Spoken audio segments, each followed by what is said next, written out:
We've got some interesting Miami Heat drama. The Heat are going to suspend Jimmy Butler for 7 games for what they're calling are multiple instances of conduct detrimental to the team. Basically, Jimmy Butler asked for a trade out in public, and they're going to suspend him for that. Now, I don't know if that's ever happened. I don't know if a team has ever suspended a player when they requested a trade. I don't even know if they can do that. Maybe the Heat found a loophole to pull that off with the way they worded it. And what exactly does this suspension mean? Is he not going to get his salary for 7 games? Or is he just not going to be able to play? Or who knows what the full-blown hit is going to be for the 7 games? Will the players union get involved? We'll see what happens. But this all started a few weeks ago when Shams, he reported that Jimmy Butler wanted a trade and he wanted to go to a few specific teams.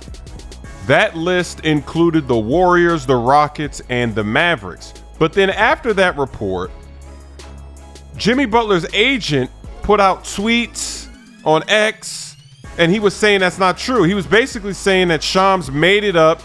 It's fake news. It's a fake story.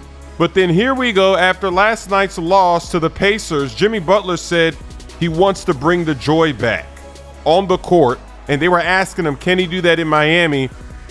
And he responded, probably not.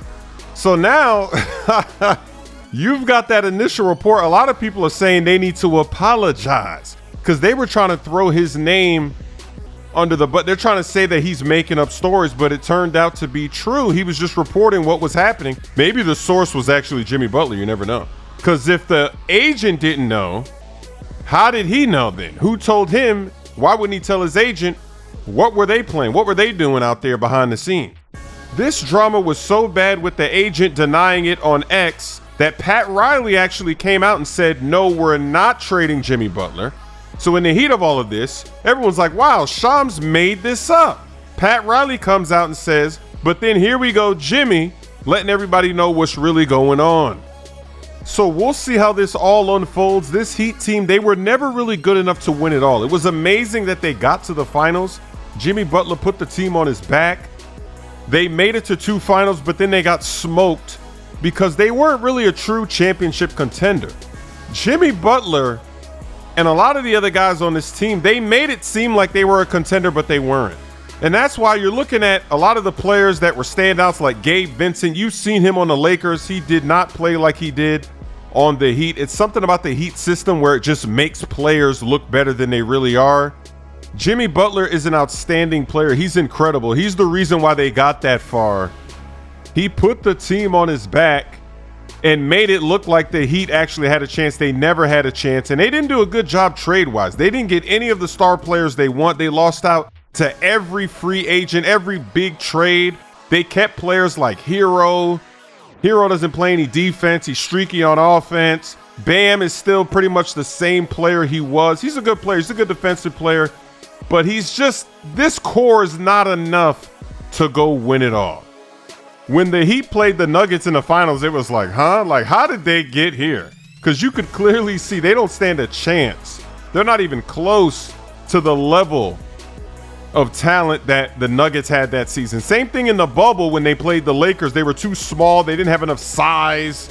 It was a disaster, but they still won some games, though. Jimmy had some big games, some big moments. But now Jimmy Butler is 35, and they still haven't improved the roster. They're not really seriously contending. They're not actually trying to make things happen. So we'll see what they do with this trade. Let me know what you think about all this drama in the comment section. This is hilarious. My songs, He Quit the Game, Lob City, and My Camo are now available on all streaming platforms. Oh, he's not going to guard it. I got tape from way downtown. Right, we're reaching on that. I'll repay him with the lob right back. Ho, ho. I catch a lob, I throw a lob.